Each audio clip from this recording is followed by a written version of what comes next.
cette semaine, je voulais vous parler d'un éditorial de Dominique Seux que je vais vous montrer tout de suite dans les Échos, parce que il porte sur un sujet qui est important.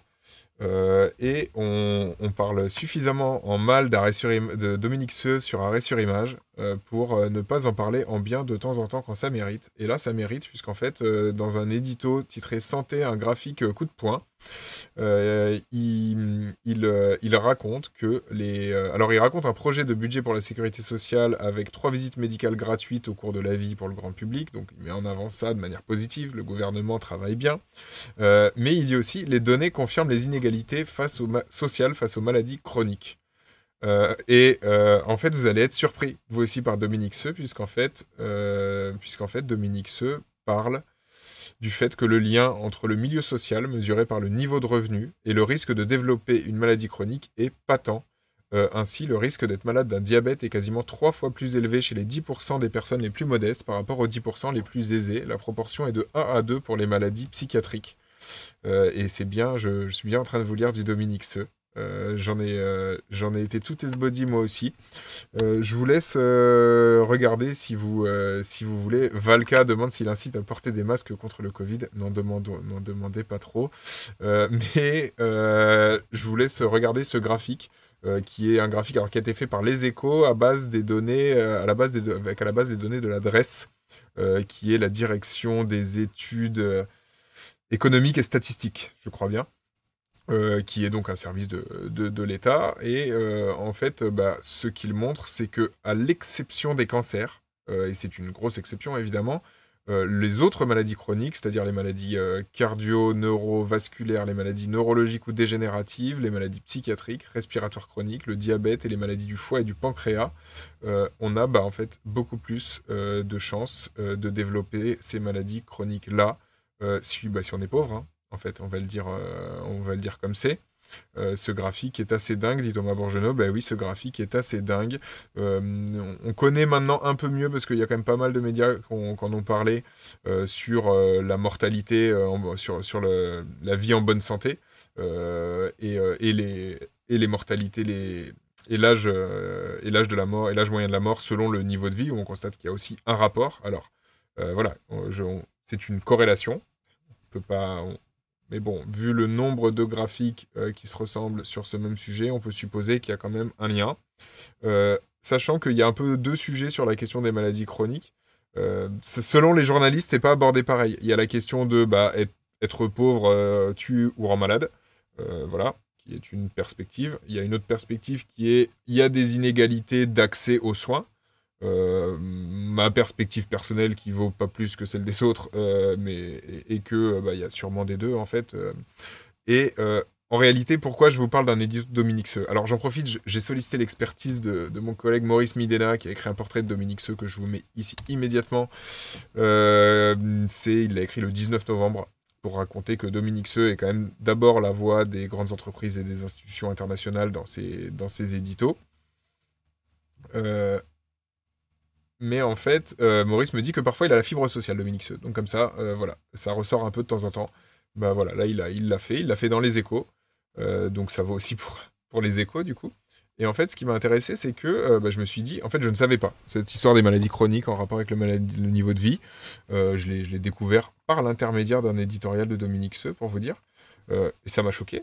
Je me suis dit, c'est quand même étonnant que les médias, ils ont, je sais pas, pourquoi je n'ai pas cette information, quoi.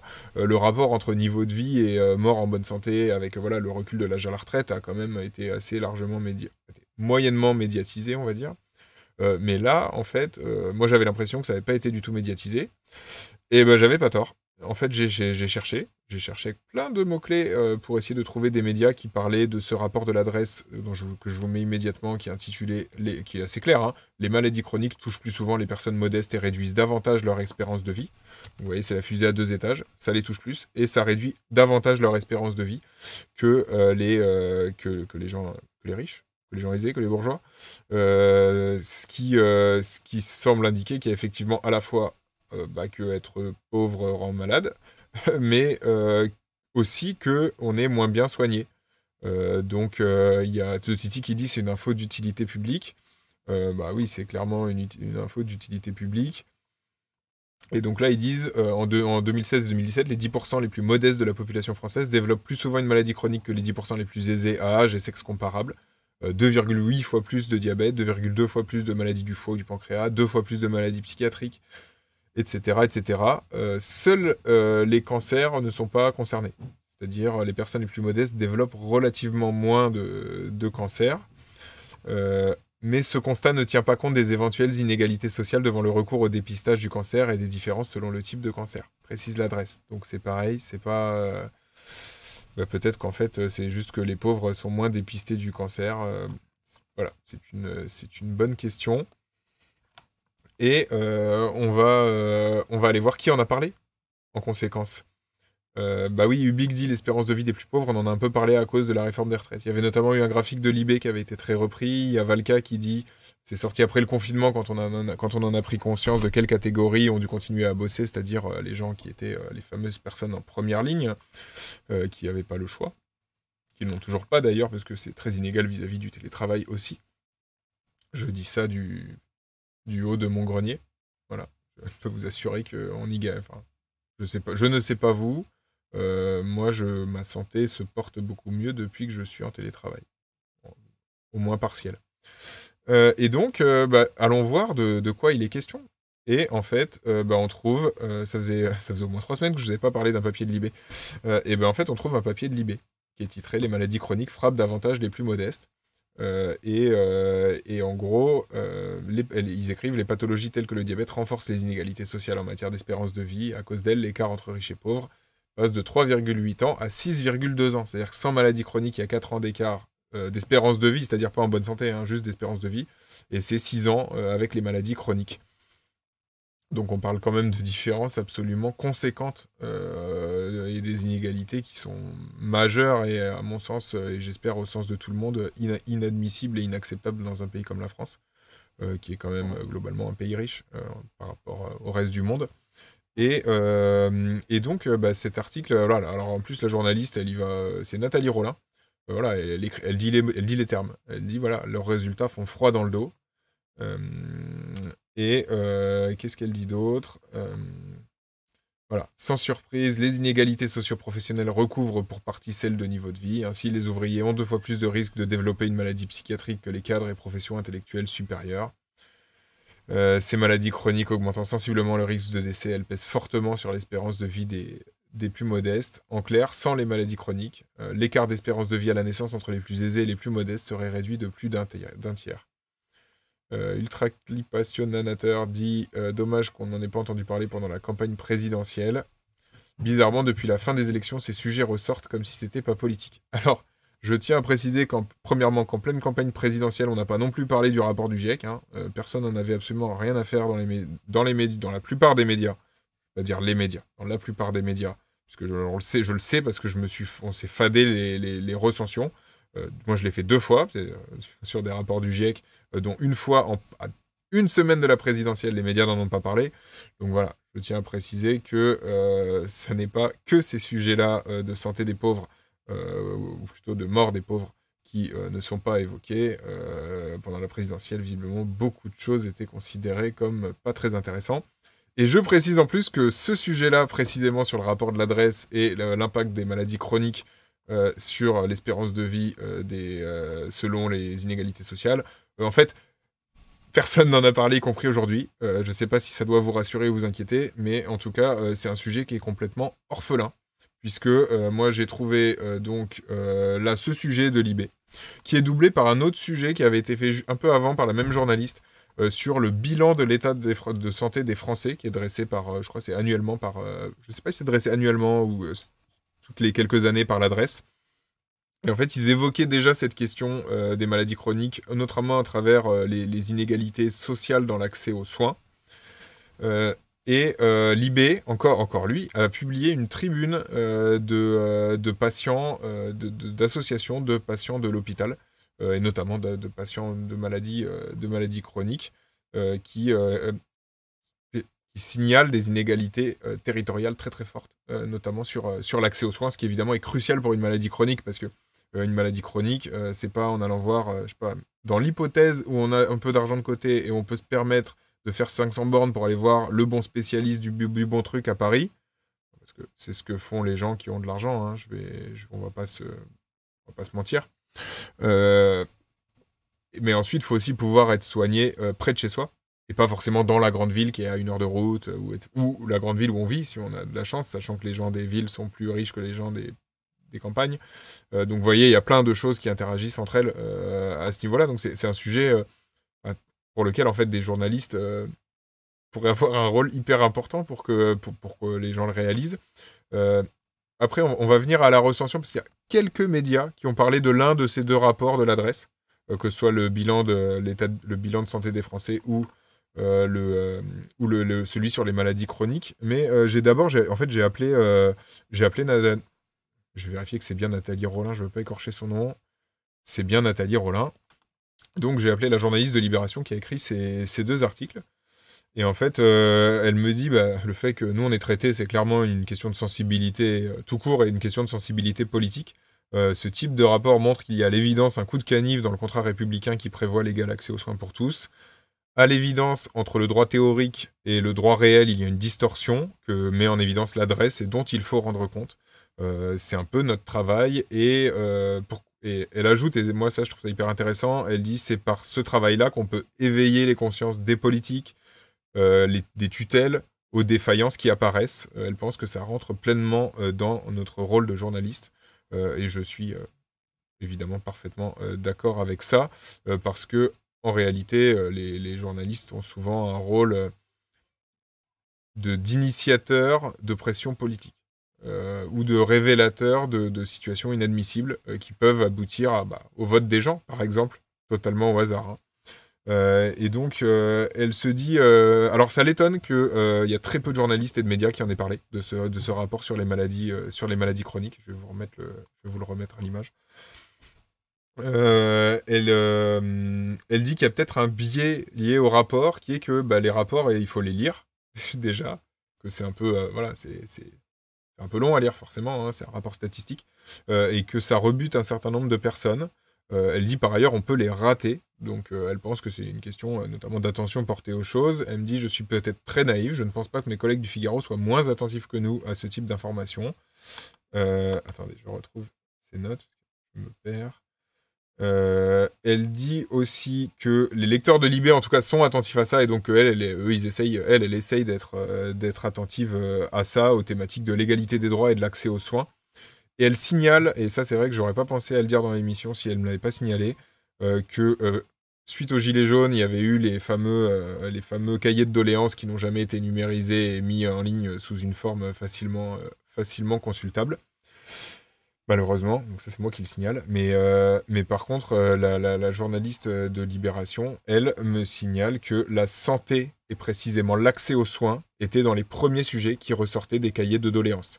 Ce qui veut dire que c'est donc un sujet, comme on aime bien dire chez les journalistes, un sujet concernant. C'est un sujet concernant, et souvent le concept du sujet concernant, c'est que comme tout le monde peut se sentir concerné, et ça peut faire des grosses audiences, ça peut faire des reportages télé, ça peut faire un 20h, voilà. Ça peut faire de reportages, parce que comme c'est concernant, y a plein de gens qui vont l'acheter pour le lire, parce qu'ils sont touchés par la chose. Bon, là, ça n'a absolument pas été le cas. Hein. Là, c'est l'échec total. Personne n'a... Voilà, mais en un sens, elle a raison. C'est-à-dire, théoriquement, ça m'est déjà arrivé dans ce stream de vous en parler, des sujets théoriquement concernants que les journalistes ne traitent pas, ou traitent peu. Vous serez pas étonné d'apprendre que souvent, c'est des sujets de gauche. Voilà, ça c'était pour la partie critique média et politique du stream. Voilà, en l'occurrence... qu'est-ce qu'elle me dit, la journaliste de Libération aussi elle me dit que là, on parle quand même de choses que, en plus, seules les statistiques peuvent montrer, c'est-à-dire le rapport entre le fait que les maladies chroniques frappent davantage les plus modestes et qu'elles réduisent davantage leur durée de vie. Il n'y a absolument qu'une étude statistique qui peut le montrer. C'est-à-dire, là, on est vraiment dans alors, soit on pourrait dire de la recherche universitaire. Bon, les gens de l'adresse ou de l'INSEE en France qui font aussi ce genre d'études sont vraiment pas réputés pour être des rigolos, même si c'est pas ça respecte pas les canons de la publication scientifique. En général, c'est quand même extrêmement sérieux. J'ai pas connaissance de rapport qui aurait été mis en cause sur le plan de la réalisation au niveau scientifique. Mais peut-être que c'est le cas. Et elle me dit que voilà, ces données sont révélatrices des inégalités en France en général, parce que les inégalités de santé révèlent des inégalités de niveau de vie, de répartition de l'accès aux soins. Enfin, voilà, ce que je vous ai dit. En fait, que le rôle des médias est essentiel pour attirer l'attention de l'opinion des politiques. Alors, souvent, elle va dire des tutelles, c'est-à-dire en fait les administrations sont souvent conscientes de ces aspects-là, mais bon, entre les fonctionnaires et les responsables politiques, en fait, ceux qui décident, ce sont les responsables politiques. Par contre, si tout un tas de médias se mettent à parler de ça, eh ben, c'est peut-être le moment où un haut fonctionnaire peut glisser à un ministère. Vous voyez, on a un rapport pour améliorer cette question-là. Donc ce serait peut-être bien de le mettre en œuvre. Et le responsable politique, s'il veut régler l'échauffement médiatique et l'échauffement citoyen qui en découle parfois, du coup, la meilleure solution qu'il a, c'est de dire « Ah on va appliquer les solutions que j'ai sur mon bureau depuis une dizaine d'années, mais dont je ne me suis jamais préoccupé. » Alors il va pas le dire comme ça, mais en gros, c'est ça l'idée. Et derrière, on a des fonctionnaires qui, du coup, peuvent faire leur travail sur des suggestions que parfois ils ont déjà faites depuis très longtemps. Maintenant, on en vient au fait que... alors, Astrologie dit, c'est un secret de Polichinelle, c'est évident que se casser le dos sur un chantier ou renifler des produits chimiques toute la journée, c'est plus dangereux qu'être assis derrière un bureau et faire des réunions. Alors, c'est un secret de Polichinelle, mais alors sachez que, et je pense que ça a été étudié par pas mal de sociologues, chez les gens qui ont de l'argent, il se dit aussi, et je l'ai vu passer dans le chat d'ailleurs, que du coup on boit plus, on fume plus, et il est facile d'attribuer des responsabilités individuelles à ce niveau-là, tant qu'on ne dispose pas de données statistiques qui permettent d'assurer sans doute possible, par exemple, qu'il y a un problème d'accès aux soins. Là, le fait que l'écart, que les gens pauvres soient plus touchés par des maladies chroniques, mais aussi que l'impact de ces maladies chroniques soit plus important sur leur durée de vie que sur les gens qui ont de l'argent, est absolument essentiel pour montrer une inégalité d'accès aux soins. Donc, c'est vraiment quelque chose... voilà, ça apporte un niveau de preuve qui fait que ça n'est plus contestable. Je veux dire, tant qu'on en reste à ah oui, mais moi je pense que bidule truc. Je veux dire, là, on voit le rapport, il est direct, de la même manière que les chiffres sur voilà, ce que l'INSEE a fait sur. Je crois que c'est peut-être l'INSEE, c'est peut-être l'adresse, sur l'espérance de vie en bonne santé par rapport au recul d'âge de départ à la retraite. C'est évidemment absolument vital pour avoir un débat public vaguement sensé et éviter les impressions de chacun. Parce que parfois, les gens de gauche se trompent aussi, par ailleurs, je tiens à le dire, là c'est pas le cas, mais ça arrive aussi. Donc, ce genre de travail est important, et c'est important de le mettre en lumière. En tout cas, moi, là, pour le coup, je me permets de le mettre un peu en lumière et de faire parler la journaliste de Libé quand on a le plus parlé, clairement. Et on va aussi parler des autres médias, parce qu'il y a quelques autres médias qui en ont parlé, ça vous donnera une idée.